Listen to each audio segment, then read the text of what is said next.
সাকিব আল হাসান পিএসএলে দল পাচ্ছেন ড্যারিল মিচেলের বদলে, এবং সেটা যখন আনুষ্ঠানিক রূপ পায়, লাহোর কালান্দার্স যখন ঘোষণা করে, তখন থেকেই কিন্তু বাংলাদেশের একটা বড় পোর্শন অফ সমর্থকরা কিন্তু সাকিব আল হাসানকে মাঠে খেলতে দেখতে চায়। তার বোলিংয়ে সেই সাকিব আল হাসান, সেই লিথাল সাকিব আল হাসান আছেন কিনা, অনেক কিছু দেখার ব্যাপার তো রয়েছে। সরকার থেকে গ্রিন সিগন্যালটা পাওয়া গেছে, কিন্তু যারা খেলতে যাবেন তারা খেলতে যেতে চান কিনা। শেষবার মাঠে নেমেছিলেন গত বছর নভেম্বরে, এরপর আর মাঠে নামা হয়নি বাংলাদেশের পোস্টার বয় সাকিব আল হাসানের। আজ রাত 9টায় পেশোয়ার জার্মানির বিপক্ষে মাঠে নামতে যাচ্ছেন লাহোর কালান্দার্সের হয়ে সাকিব আল হাসান। এ ব্যাপারে কথা বলতে আজকে আমাদের সাথে আছেন ক্রিকেট 97-এর এডিটর শিহাব হাসান খান।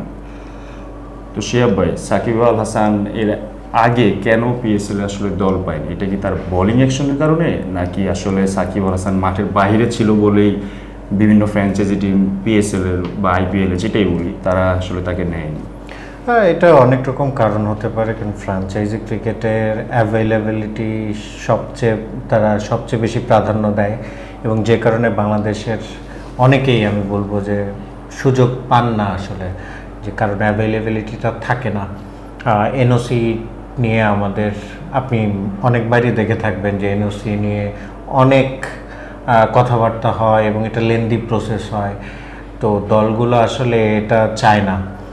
সাকিবের ক্ষেত্রে অ্যাভেলেবিলিটিটা সমস্যা ছিল না, কারণ তিনি বাংলাদেশ জাতীয় দলের জন্য এই মুহূর্তে বিবেচিত হচ্ছেন না, সেটা যে কারণেই হোক। তবে একটা বিষয় কিন্তু আপনি রাইটলি পয়েন্ট আউট করেছেন যে তার বোলিং অ্যাকশনটা কিন্তু একটা সমস্যার কারণ ছিল, এবং সাকিব আল হাসান তিনি যত বছর ধরে ক্রিকেট খেলছেন তিনি তার ওভাবেই নিজেকে প্রতিষ্ঠিত করেছেন একজন অলরাউন্ডার হিসেবে। তাকে শুধু ব্যাটার হিসাবে বিবেচনা করেনি আসলে কেউই, এবং তিনি যখন দিন কয়েক আগে যখন এটা থেকে মুক্ত হয়েছেন, এখন তিনি বল করতে পারবেন, তখন কিন্তু সবাই অন্যরকমভাবেই ভাববে। যদিও সাকিব আল হাসান, আপনি যেমনটি বললেন, নভেম্বরে শেষ ম্যাচ খেলেছেন প্রতিযোগিতামূলক কোনো ক্রিকেটে, তার রিফ্লেক্স কী অবস্থা আছে, তার ফিটনেসটা কী অবস্থায় আছে আমরা কিন্তু দেখেছি। তিনি বেশ কিছুদিন আজমানে অনুশীলন করেছেন, এই পিএসএল খেলবেন এটা মাথায় রেখেই। তো অনেক কিছু কিন্তু এখন ম্যাটার করবে, কারণ আমরা যখন নভেম্বরের কথা বলছি তখনও কিন্তু সেটা ছিল টি10 লিগ। টি20 একটা পিএসএল-এর মতো একটা টুর্নামেন্টে সেখানে লাহোর কালান্দার্সের হয়ে খেলাটা অবশ্যই টি10 লিগের চেয়ে আলাদা, অবশ্যই আলাদা, এবং সেখানে আপনার কিন্তু বাবর আজমদের বিপক্ষে আপনার বল করতে হবে। আবার ব্যাটিং যখন করবেন সেখানেও কিন্তু পাকিস্তানের পেসাররা বলেন, স্পিনাররা বলেন, তারা তো বিশ্বমানের হয়। তো সেক্ষেত্রে সাকিবের জন্য বড় চ্যালেঞ্জ অপেক্ষা করছে, এবং আমরা যেটা দেখেছি গতকাল থেকেই না, যখনই নিউজ আসা শুরু হয়েছিল যে সাকিব আল হাসান পিএসএলে দল পাচ্ছেন ড্যারিল মিচেলের বদলে, এবং সেটা যখন আনুষ্ঠানিক রূপ পায়, লাহোর কালান্দার্স যখন ঘোষণা করে, তখন থেকেই কিন্তু বাংলাদেশের একটা বড় পোর্শন অফ সমর্থকরা কিন্তু সাকিব আল হাসানকে মাঠে খেলতে দেখতে চায়। সেটা বাংলাদেশ দলে এই মুহূর্তে হচ্ছে না, সেটা যে কোনো ফরম্যাটে, যে কোনো একটা ভালো লিগে হোক, সবাই কিন্তু সেই আশায় আছে তাকে দেখবে। আজকে একাদশে যদি সুযোগ পান, পাওয়ারই কথা, কারণ আজকেই যদি আজকে লাহোর কালান্দার্স হেরে যায় তাহলে কিন্তু তারা প্লে অফে আর উঠতে পারবে না। তো আজকেই শেষ ম্যাচ হবে সাকিব আল হাসানের বা লাহোর কালান্দার্সের এবারের পিএসএলে। তো সবাই কিন্তু অধীর আগ্রহে অপেক্ষা করে থাকবে, আমার তেমনটাই মনে হয়েছে। সোশ্যাল মিডিয়াতে আপনি আমাদের পেজেও যদি দেখেন, সাকিবকে নিয়ে যত কয়েকটা ছবি বা যে নিউজ দেওয়া হয়েছে সেটার নিচে কিন্তু কমেন্টটা দেখবেন, সবাই দেখতে চাচ্ছে যে তিনি কেমন খেলেন। বোলিংটা আবার দেখার কিন্তু একটা ব্যাপার আছে, যে আমরা যখন বলছিলাম যে তিনি নভেম্বরে শেষ খেলা খেলেছেন, সেখানে কিন্তু তিনি বোলিং করতে পারতেন না, কারণ তার বোলিংয়ে নিষেধাজ্ঞা ছিল। কানপুর টেস্টে আমরা শেষবার দেখেছি সাকিব আল হাসানকে বোলিং করতে। তার বোলিংয়ে সেই সাকিব আল হাসান, সেই লিথাল সাকিব আল হাসান আছেন কিনা, অনেক কিছু দেখার ব্যাপার তো রয়েছে। আচ্ছা, তো সাকিব বোলিং বা ব্যাটিং কেমন করে সেটা আমরা আজকে রাতে জেনে যাব ইনশাল্লাহ। তো এখন যে কোশ্চেনটা আসলে আমার মনে আসছে বা আমি জানি আপনাদের সবার মনেই আছে, সেটা হচ্ছে যে বাংলাদেশের পোস্টার বা সাকিবুল হাসান যেহেতু পিএসএল এ গেছে, মানে পাকিস্তানে আছে, এবং বিরতির পরে এখন সবচেয়ে বড় যে কোশ্চেনটা আমাদের দর্শকদের মনে আছে সেটা হচ্ছে বাংলাদেশ টিম কি পিএসএল এ যাবে? কারণ এখন পর্যন্ত কিন্তু এই ব্যাপারটা পাকিস্তানে যাবে কিনা, যে মানে এখন পর্যন্ত ব্যাপারটা অনেক ধোঁয়াশা। আমরা আসলে ফ্যানদের বলতে পারতেছি না যে হ্যাঁ বাংলাদেশ টিম এত তারিখে ইউএই থেকে পাকিস্তান যাচ্ছে। এই ব্যাপারে কি আপনার কাছে কোনো ইনফরমেশন? এখন পর্যন্ত সলিড কোনো ইনফরমেশন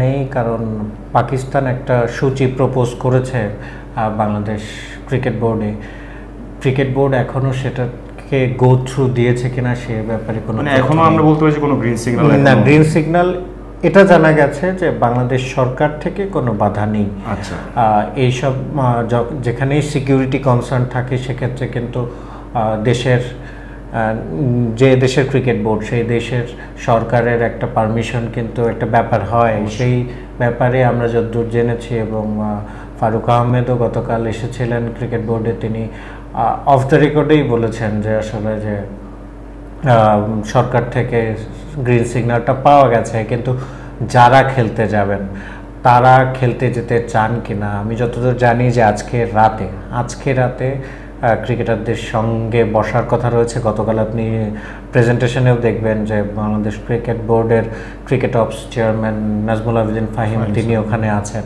তিনি ক্রিকেটারদের সঙ্গে বসতে পারেন, এবং যদি কয়েকজন ক্রিকেটার 2-3 জন বা 4 জন ক্রিকেটার যেতে অনাপত্তি দেখান বা আমি মানে কি বলবো যে যেতে না চান আর কি, সেক্ষেত্রে হয়তো বা তাদের বিকল্প খোঁজা হবে। কিন্তু যদি এই সংখ্যাটা 7 থেকে 8 হয় তাহলে তো আপনাকে ভাবতে হবে যে আপনি আসলে দল পাঠাবেন কিনা, কারণ পাকিস্তানের 5 ম্যাচের T20 সিরিজ, সেখানে তো আপনি একটা আনকরা টিম পাঠাতে পারেন না।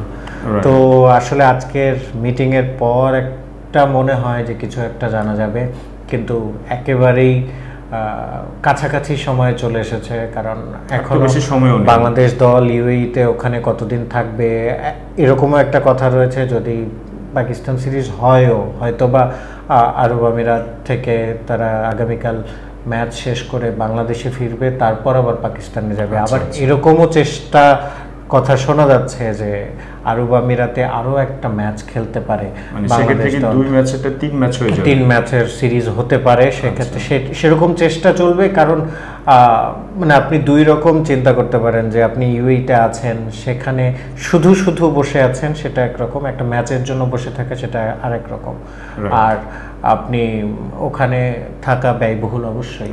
তো সব রকম রাস্তায় খোলা আছে বিসিবির সামনে, এবং তার আগে আমি ডিপেন্ড করে আসলে খেলোয়াড়দের উপরই, তাদের আগ্রহ অনাগ্রহের উপরই। এখন আরেকটা যেটা আপনার সামনে সর্বশেষ প্রশ্ন, সেটা হচ্ছে আমরা তো সবাই জানি যে সাকিব আল হাসান আসলে বাংলাদেশের মাটিতে খেলতে পারছেন না নানা বিতর্কের কারণে। কি ধরনের বিতর্ক সে প্রশ্ন না, সেটা সবাই জানে। এখন আমার প্রশ্নটা হলো, ধরেন সাকিব আল হাসান যদি পিএসএল এ আজকে খুব ভালো পারফরমেন্স করে এবং বাংলাদেশ যদি পাকিস্তানে যায়, সেই ক্ষেত্রে কি আমরা, আপনি জানেন গত বছর আমরা সাকিবের কি অবদান ছিল যে পাকিস্তানের বিপক্ষে আমরা টেস্ট সিরিজ জিতছি, তো এই পিএসএল মানে পাকিস্তান সিরিজে কি আমরা সাকিব আল হাসানকে এক্সপেক্ট করতে পারি? এই ধরনের কি কোনো সম্ভাবনা আছে? না, এই আপাত দৃষ্টিতে এরকম সম্ভাবনা আমি দেখছি না, এরকম কোনো সম্ভাবনা নেই। কিন্তু ওই যে সাকিব ভক্তদের জন্য হয়তো বা একটা রিলিফ যে he is back again, at least কোনো একটা জায়গায় তাকে খেলতে দেখা। আমার মনে হয় না যে মানে খুব ভালো করলেও, ধরেন আজকে ভালো করলো, ম্যাচ সেরা হলো বা সামথিং, প্লে অফেও খেললো এবং তাতে এরকম কিছু হবে না যে তার দরজা খুলে যাবে পাকিস্তানে। আমি কেন বললাম যে দেশের বাইরে হয়তো থাকতে পারে, মানে সেটাও সাকিব আল হাসানের কিন্তু এর আগেও এরকম সুযোগ এসেছিল যে বোর্ড এরকম চিন্তা ভাবনাও করছিল যে দেশের বাইরে তাকে খেলানো যায় কিনা। সাকিব আল হাসান এটা চাননি, তিনিই বলেছেন যে হচ্ছে খেললে সবখানেই খেলতে হবে, এবং তিনি বারবার যেটা চেয়েছেন যে দেশে আসার নিরাপত্তা যেন তিনি এই কারণে আসলে প্রশ্নটা করা যে দেশে যেহেতু নিরাপত্তার একটা প্রশ্ন আছে, এই কারণে দেশের বাইরে এটা আপনি ওকে খুব বেশি ফিজিবল মনে করেন, কারণ দেশের মাটিতেও সিরিজ রয়েছে। কোনো একটা ক্রিকেটারকে আপনি জাস্ট দেশের বাইরে খেলাবেন, দেশের মধ্যে খেলাতে পারবেন না, তো তখন আপনি কেন সেই অপশনে আপনি কেন যাবেন? সেটাই আসলে সেই অপশনে যাওয়ার কোনো অবস্থা নেই। তো দর্শক, সাকিবুল হাসানকে নিয়ে আমাদের আজকে আলোচনা এতটুকুই। খেলা আশা করি আপনারা সবাই দেখবেন, কমেন্ট বক্সে আপনাদের মতামত জানাবেন।